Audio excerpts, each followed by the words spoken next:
Alright. Good afternoon, good evening, good morning po sa iba't ibang lugar po nating marireach. At ito po again ang inyong pong lingkod Pastor Jonathan Pascual na bumabati po sa inyo ng isang magandang araw. So ito po ay isang pagpapatuloy ng ating pong pag-aaral sa aklat po ng John. At sana po ay matutunan po ninyo ang ibang mga bagay po na ngayon po ay ating pong babasa at pag-aaralan. Tawa po ay nasa mabuti kayong kalagayan sa oras na ito. Tayo po muna ay manalangin. Let's pray. Our Father in heaven, Lord, marami pong salamat for giving us an opportunity once again to study Word. And I pray, Lord God, to please bless us with knowledge and as well as comprehension, Lord God, understanding in your words. Hiniling ko, God, na sa ano po mga bagay na hindi po namin lubos na naintindihan ay ipakita mo at ay paliwanag mo po sa amin sa pamagitan ng Banal na Espiritu. Gabayan niyo po kami, Ama, at sana po, God, magkaroon po kami ng spiritual enrichment sa pamagitan po ng pag-aaral ng iyong salita. Ngayong hapong ito, in Jesus' name. Amen. Amen. Okay, time is about 4 o'clock in the afternoon dito po sa Philippines. At tayo po ay dumako sa ating pag-aaral ngayon. So, John chapter 4. Okay, so ito po ay about the well, the water, and the woman. In verse 1 to verse number 14. So, babasahin po natin. When therefore the Lord knew how the Pharisees had heard that Jesus made and baptized more disciples than John, though Jesus himself baptized not, but his disciples. Alright, so tuloy-tuloy po ang baptism after John's baptism. Tuloy po ang baptism at ang nag-officiate naman ito o gumawa nito ay walang iba kundi yung mga disciples ni Jesus Christ. Again, this baptism is not similar with our baptism. This is a baptism connected to repentance. No? John's water baptism is a baptism of repentance. Okay, this connected again to Jesus Christ as the Messiah of Israel. Okay, so verse 2, though Jesus himself baptized not, but his disciples, he left Judea and departed again into Galilee. So yung travel niya from Judea and then again into Galilee. So bumalik siya dun sa Galilee. No? Ito yung lugar na kung saan po ay kanyang itong area na to yung kinalakihan ng ating Panginoon, the place of Galilee. At ang Galilee po ay merong sea dyan no? Sa map ng Israel is that merong Sea of Galilee. So Jesus Christ is living around that area, and here he left Judea. So Judea is on the southern part of Israel, southern part Judea, no? So alam niyo yung Judea, nandiyan yung area ng Jerusalem. All right? Punta ka ng north, you see Galilee, Sea of Galilee. So from Galilee, all right, from Judea, then going up to Galilee. Pero he needs go through Samaria, dadaan sa Samaria, no? So from Judea siya going up to Galilee, so he's going to pass through Samaria. No, then dahil dito sa kanyang paglalakbay going to Galilee, going back to Galilee, then cometh he to a city of Samaria. So ito isang syudad na ang tawag dito ay Sychar, which is called Sychar. So that city in Samaria was called or is called Sychar, near to the parcel of ground that Jacob gave to his son Joseph. So maliwanag na itong parcel of land na ito owned by Jacob, no? Kung saan po ibinigay niya sa gift to his son Joseph. Alala natin sa book of Genesis, di ba? Si Joseph is Jacob's son, one of the 12 sons of Jacob. Now take note of verse 6. Now Jacob's well was there. All right? Take note of that. Jacob's well was there. Jesus, therefore, being wearied with his journey, sat thus on the well, and it was about 6 hours. So, idagdag natin yung 6 sa 6 hours. That will be 12 o'clock in the afternoon. Okay?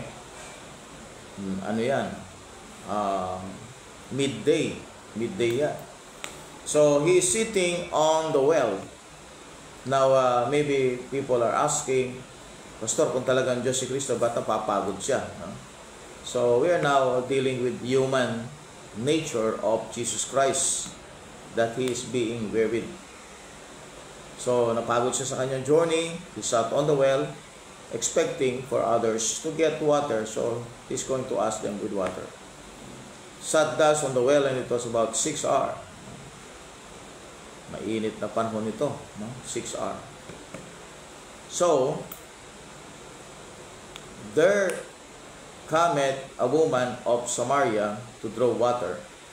Jesus saith unto her, Give me to drink. So, Jesus Christ asked water from the woman. Itong woman na ito is a woman of Samaria. And she was there drawing water. Or to draw water. Kukuha muna ng tubig. Ano? And Jesus asked for water. The Gospels record only 2 times that Christ asked for water. In this time, no, so verse number 6, verse number 7, and in John chapter 9, verse 28. And you will see that he is denied both times. He is denied both times. Verse number 9. And then in John 19:29, he is denied both times. This is a picture of a man in hell. Alright, you can see that in Luke 16:24. So yung pag-deny ng tao ng tubig kay Kristo is a picture of a man in hell. Okay, you can see that in Luke 16:24. No? There is no water. There is no water in hell. Walang tubig sa impyerno. So, this pictures a man in hell. Okay. Now, verse number 8, For his disciples were gone away unto the city to buy meat. Then said the woman of Samaria unto him, How is it that thou, being a Jew, askest drink of me, which am a woman of Samaria? For the Jews have no dealings with Samaritans. Okay? So, for that explanation, you can check 2 Kings 17, verse 24 to 41. Bakit sinabi ng woman na ang mga Hudyo have no dealings with Samaritans? You can read 2 Kings 17, verse 24 to 41.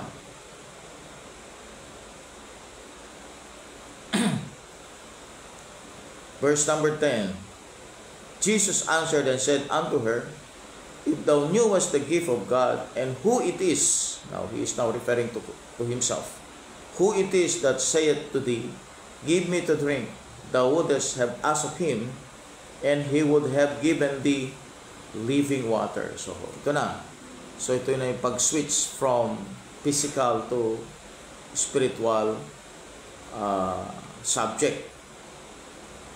Verse number 11, The woman said unto him, Sir, thou hast nothing to draw with, and the well is deep. From whence then hast thou that living water? So, ngayon, ano? So, just like do sa John chapter 3, verse 3. No? Sabi ni Jesus Christ, you must be born again. Kay Nicodemus. Nicodemus, ang kanyang kaisipan, physical birth. Now, Jesus Christ is telling him about the spiritual birth. So, ganito rin po ito, no? Jesus Christ is talking to the woman. The woman is speaking about the physical water, but Jesus Christ is talking about something else. It is actually the spiritual, the Spirit. It's about the Holy Spirit. No? Now, verse 12, Art thou greater than our father Jacob? Okay? So makita natin, it was Jacob who built this well. Alright? Which gave us the well, and drank thereof himself and his children and his cattle. Jesus answered and said unto her, Whosoever drinketh of this water shall thirst again. See, now he's talking to the physical need of man. But whosoever drinketh of the water that I shall give him shall never thirst. But the water that I shall give him shall be in him a well of water springing up into everlasting life. So there is a switch from physical subject to spiritual subject. So ito po yung way ni Christ to tell the woman her greatest need. Okay? So maganda po itong kwentuhan na ito, itong usapan na ito nila. Okay. Now, verse number 12, verses 10 to 26, give a beautiful example of the problems that arise in personal work. Here, the sinner will present a religious or denominational argument. Sinasabi niya, Jew ka, ako Samaritan. So, walang dealing sa ating dalawa. A sinner will present a religious or denominational argument, a social argument, hindi tayo pwede makipag-ugnayan. Verse number 9, okay? A skeptical argument. Verse 11, skeptical argument. And a doctrinal argument. Verse 20, our fathers worship in this mountain, and he say that in Jerusalem is the place where men ought to worship. That's a doctrinal argument. Verse number 20. When all else fails, the sinner will top off everything by postponing a decision. Verse 25. She postponed a decision. Okay, so this is a beautiful example of the problems that arise in personal work. Ibig sabihin, kapag ikaw ay nagsosoul winning, mayroong mga argument na involved, no? Okay. Tuloy natin, how to do his personal work with a hardened sinner. So dito, tinulungan tayo ng Diyos. Paano tayo makipag-deal sa mga sinners, sa mga unsaved. Okay? Verse 15, the woman said unto him, Sir, give me this water, that I thirst not, neither come hither to draw. Jesus said unto her, Go, call thy husband, and come hither. The woman answered and said, I have no husband. Jesus said unto her, Thou hast well said, I have no husband. Okay, now, the statement is a practical one, such as anyone would use such an expression in common everyday talk. It is not doctrinal at all, which is apparent from Matthew 19, verse 4 to 9, 1 Corinthians 6, verse 15 to 18. No? Sabi ng babae, I have no husband. Sabi ni Jesus Christ naman, Thou hast well said, I have no husband. Tama yung sinabi mo, wala kang asawa. For thou hast had 5 husbands. Dahil nagkaroon ka ng 5 asawa, and he whom thou now hast is not thy husband. In that saidst thou truly. So tama yung sinabi mo, wala kang asawa. Dahil yung kasama mo ngayon, hindi mo siya asawa. How about that? No? The woman said unto him, Sir, I perceive that thou art a prophet. Sabi na babae, I perceive that thou art a prophet. Our fathers worship in this mountain, and you say that in Jerusalem is the place where men ought to worship. Okay, ito na yung explanation kanina doon sa verse number 9. Merong pagkakahiwalay ang Samaritan at saka ang Jew, sapagat ang place ng worship ng mga Jewish people ay sa Jerusalem. Okay? And ang mga Samaritans, they are worshiping in other place, not in Jerusalem. So they have a different place of worship. Okay, verse 21. Jesus said unto her, Woman, believe me, the hour cometh, when ye shall neither in this mountain, nor yet at Jerusalem, worship the Father. Ito na, no? So, ang kanilang religious difference, magkaiba yung kanilang religious place of worship. Pero may sinabi si Jesus Christ dito napakahalaga. Sabi niya, Jesus said unto her, Woman, believe me, the hour cometh, when ye shall neither in this mountain, nor yet at Jerusalem, worship the Father. Yung mountain sa Jerusalem, sa Samaria, at hindi rin sabi niya sa Jerusalem. Okay, now, verse 22. Ye worship you know not what, we know what we worship, for salvation is of the Jews. Okay, so lumalalim ng usapan patungkol sa beliefs. Now, let's check, no? Pagdating sa verse 21, Jesus spends a great deal more time discussing theology and religious beliefs with an adulteress than he wasted on Nicodemus, a ruler of the Jews. So, sa discussion ni Jesus Christ kay Nicodemus, napakaikli ng panahon niyang ibinigay. Whereas, dito sa babae na siya isang adulteress, Jesus Christ have spent more time on her. Okay. So, hopefully you notice that, no? Let's see in Matthew 21:31. Matthew 21:31. Matthew 21:31.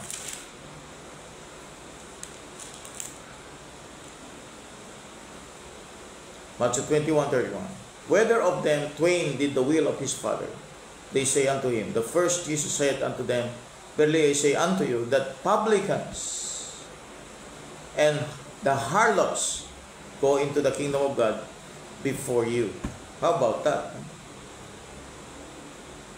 Sabi niya, whether of them twain did the will of his Father?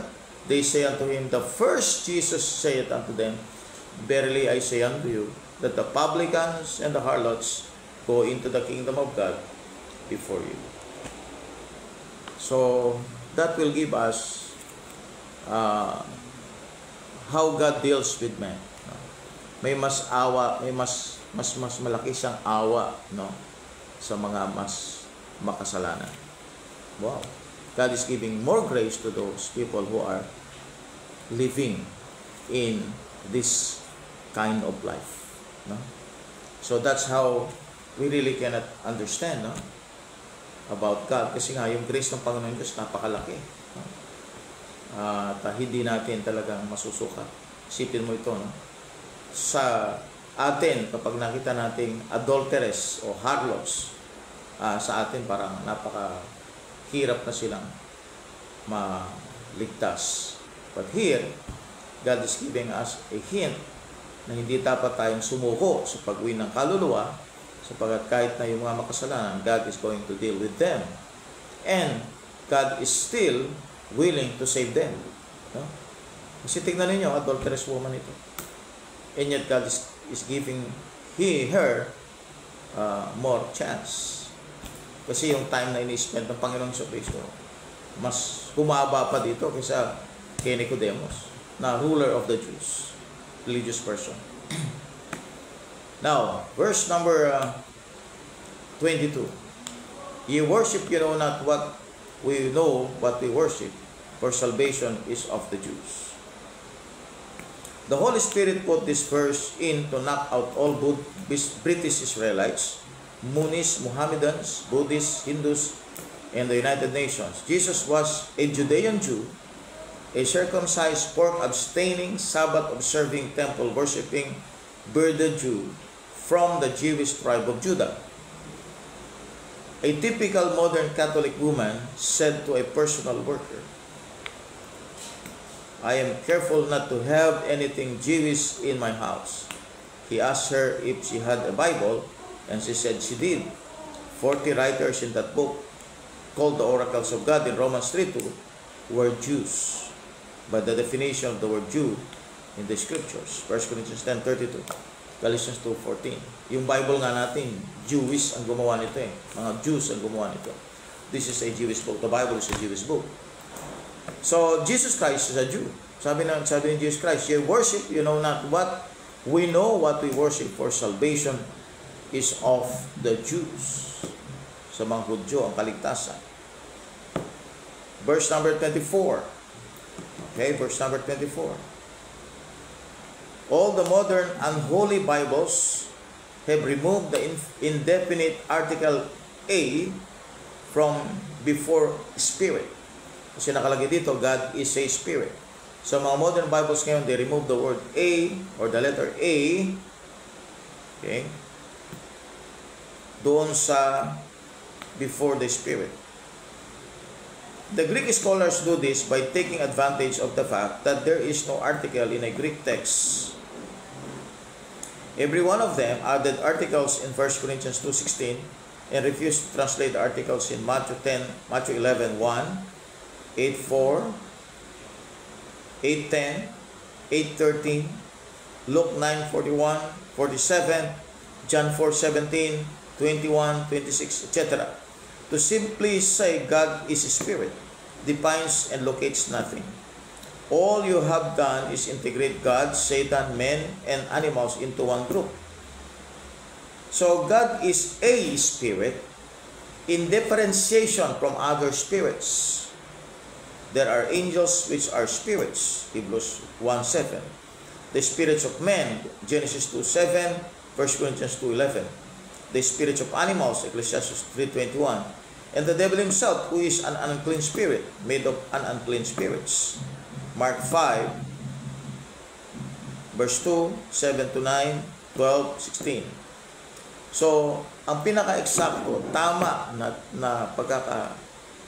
dapat na isulat ang verse 24 is that God is a spirit, not just God is a spirit, because this differentiates God from other spirit.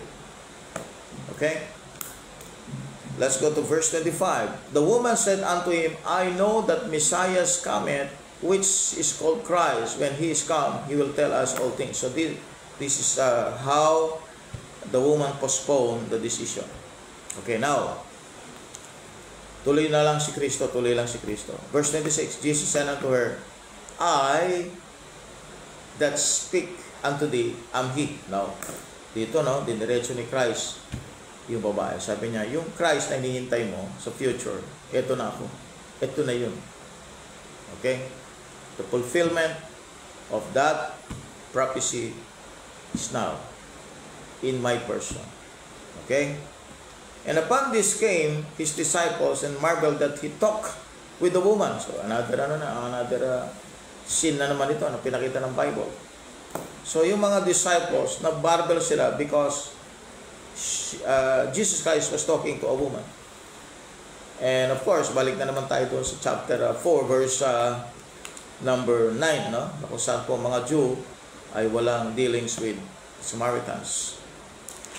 Yet no man said, What seekest thou, or why talkest thou with her? Verse 28, the woman then left her water pot. Now, so wala siyang nakitang signs dito, walang healings, walang wonders. Pero tingnan nyo, and went her way into the city and said to the men, Come see a man which told me all things that ever I did. Yung prophecy ay yung pagkakaalam ni Christ na siya ay meron siyang naging 5 asawa. Come see a man which told me all things that ever I did. Is not this the Christ? Di ba ito yung Kristo? Is this the Christ? Is not this the Christ? Then they went out of the city and came unto him. They went out of the city and came unto him. So dito, nag-witness na yung babae, no? Patungkol kay Jesus Christ. They went out of the city and came unto him. So, malis sila, yung mga men na kung saan pinagsabihan ng babae, umalis sila doon sa city and pumunta sila kay Christ. Okay. Now, nawin ba ni Jesus Christ yung babae? Yes. Okay. The New Testament ministry is likened to husbandry and farming. Husbandry and farming ang ministry. Likened, no? In the meanwhile, his disciples prayed him, saying, Master, eat. But he said unto them, I have meat to eat, that you know not of. Sabi ng mga disciples, Lord, kain na po kayo. Sabi niya, ako'y may pagkain na hindi nyo alam. Therefore said the disciples one to another, had any man brought him aught to eat? Ano ba nagdala sa kanya ng pagkain? Jesus said unto them, my meat, okay, look at this one, my meat is to do the will of him that sent me and to finish his work. Yan ang pinaka-food niya, yan ang meat niya. No? To finish his work. Alright? So pagdating natin sa John 19:30, makita natin sinabi ng Panginoon sa cross, it is finished. No? To finish his work. So sabi ng Panginoon sa kanila, my meat is to do the will of him that sent me and to finish his work. And he finished his work in John 19:30. Say not ye, there are yet 4 months, and then cometh harvest. Behold, I say unto you, lift up your eyes and look on the fields, for they are white already to harvest. So we know that ito yung time na ang sinasabi ni Jesus Christ is that you have to take that opportunity. May panahon na binigay ang Diyos sa atin para tayo ay gumawa. And time will come, itong panahon ito ay hindi na ito mababalik pa. At ang opportunity mawawala na. Okay? So sinasabi ni Christ ito, say not ye, huwag niyong sabihin. Kasi may mga Christian na say not ye, no? Christian. There are yet 4 months. Then cometh harvest. Verse 36, and he that reapeth receiveth wages, and gathereth fruit unto life eternal, that both he that soweth and he that reapeth may rejoice together. So the ministry is likened to a husbandry and farming. Pag-aalaga ng halaman, pagtatanim. Verse 37. And herein is that saying true. Herein is that saying true. One soweth and another reapeth. I sent you to reap that whereon ye bestowed no labor. Other men labored, and ye are entered into their labors. Okay.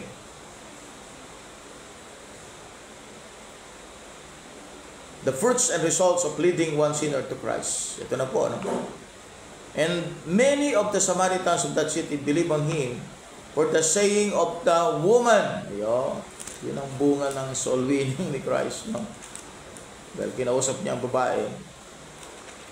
Okay, doon sa well. So what happened? The city believed on him. Many of the Samaritans of that city believed on him for the saying of the woman, which testified, he told me all that ever I did. So when the Samaritans were come unto him, they besought him that he would tarry with them, and he abode there 2 days. So nag-stay si Jesus Christ 2 days doon sa lugar ng Samaritans. Sa lugar ng mga Samaritans. That's in the city. At ang city na yon ay tinawag na Sychar. Okay? Now, and many more believed because of his own word, and said unto the woman, now we believe.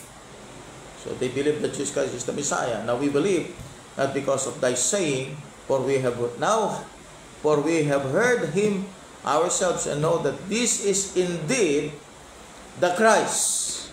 Ano nyo, And then i-connect nila, the Savior of the world.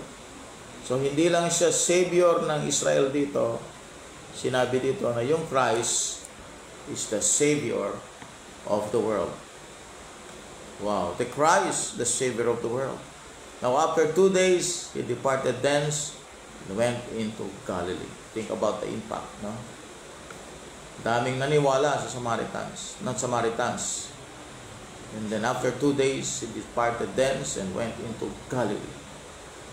Balik siya sa Galilee. So, galing siya sa Judea, going up to Galilee. So, dumaan muna siya sa Samaria.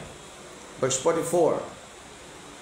For Jesus himself testified that a prophet had no honor in his own country. Has no honor in his own country. Alright. Now, verse 45. Christ's second public miracle. Ito na yung pangalawang miracle. No? Unang miracle is the miracle in Cana. Now here, in verse 45, then when he was come into Galilee, the Galileans, so narating na siya sa Galilee. The Galileans received him, having seen all the things that he did at Jerusalem, at the feast, for they also went unto the feast. Alright? So Jesus came again into Cana of Galilee, where he made the water wine. There was a certain nobleman whose son was sick at Capernaum. Okay, itong Capernaum na to, nasa area din ng Galilee ito. When he heard that Jesus was come out of Judea into Galilee, he went unto him and besought him that he would come down and heal his son, for he was at the point of death. So, nasa Galilee na siya, and then babalik pa siya sa Judea. Talaga dun na. So, Jesus came again into Cana of Galilee, where he made the water wine. There was a certain nobleman whose son was sick at Capernaum. When he heard that Jesus was come out of Judea into Galilee, he went unto him, besought him that he would come down to heal his son, for he was at the point of death. Then said Jesus unto him, except ye see signs and wonders, ye will not believe. Okay, tingnan niyo yung mga Hudyo, no? Ang mga Hudyo, they are expecting for signs and wonders. Why? Because the Jews, sabi ng 1 Corinthians 1:22, seek for a sign. So the Jews seek for a sign before they believe. Ang mga Samaritans, kung mapakita ninyo, wala silang nakitang healings and wonders and anything, no? Basta ang narinig lang nila yung pagsasalita ng Panginoon about sa kanyang sarili. And they believe. While here, sabi ni Christ, Jesus said unto him, then said Jesus unto him, except ye see signs and wonders, ye will not believe. Because yun nga po, no, may apostol. Kaya nga, ang mga apostol, binigyan sila ng kapangyarihang mag-heal. Because the Jews are requiring sign. Ang tawag natin dyan, sa 2 Corinthians 12:12 is the apostolic sign. Kaya makita ninyo, ang mga Hudyo will be deceived also pagdating ng Antichrist because they look for sign. No? Yun ang magdideceive sa kanila. Okay. The nobleman said unto him, Sir, come down here, my child die. So, yung location ni Christ ay doon sa lugar ng Galilee, and Capernaum must be maybe a little closer going south. No? Ang Galilee is nasa north. So, ang Capernaum could be going south. No? Come down and heal his son, for he was at the point of death. Then said Jesus unto him, except ye see signs and wonders, ye will not believe. The nobleman said unto him, Sir, come down, ere my child die. Jesus said unto him, Go thy way, thy son liveth. And the man believed the word of Jesus had spoken unto him, and he went his way. So, hindi na sumama si Christ. Sabi niya ni Christ sa kanya, ang anak mo mabubuhay. So that's the promise of healing. As he was now going down, so going back to Capernaum, ito kasi Capernaum siya, whose son was sick at Capernaum. So going down, so ibig sabihin papuntang south na ito, to Capernaum. Sabi niya, and he was now going down, his servants met him and told him, saying, Thy son liveth. Ang anak mo nabuhay. Ang anak mo buhay. No? Kasi in-expect niya mamamatay na. So, pumunta siya kay Kristo at sabi ni Kristo, sige, mayo ka. Bumalik ka sa Capernaum. Ang anak mo mabubuhay. So, nung sabihin ng mga servants niya, ang anak mo ay buhay. Then inquired he of them the hour when he began to amend. And they said unto him, Yesterday, at the 7th hour, the fever left him. Yesterday, kahapon, the 7th hour, the fever left him. So the father knew that it was at the same hour in the which Jesus said unto him, Thy son liveth, and himself believed, in his whole house. So gumaling, no? Yung oras na sinabi ng Panginoon, Thy son liveth, yun din ang oras na umalis sa kanya yung fever. So the son lived and himself believed and his whole house. This is again the second miracle that Jesus did when he was come out of Judea into Galilee. Alright, so yun ang area na iniikutan ng Panginoon, Judea, Galilee. So yung in between ng Galilee and Judea, doon yung journey ng Panginoon.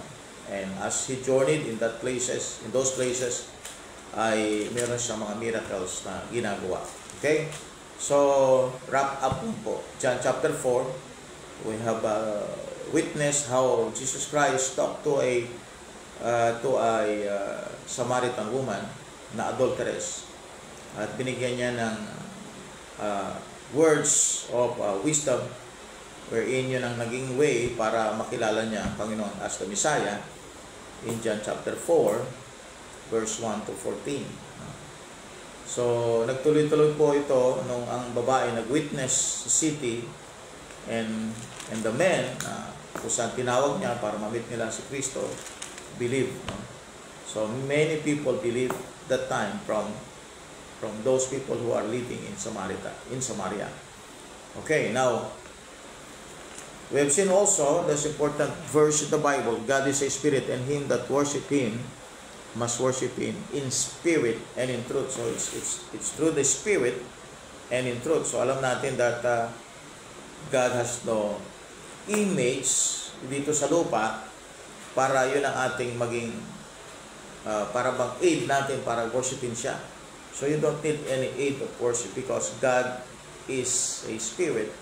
And if you're going to worship the Lord, you're going to worship him in spirit, and in truth. So we need the word of God to guide us to worship the Lord.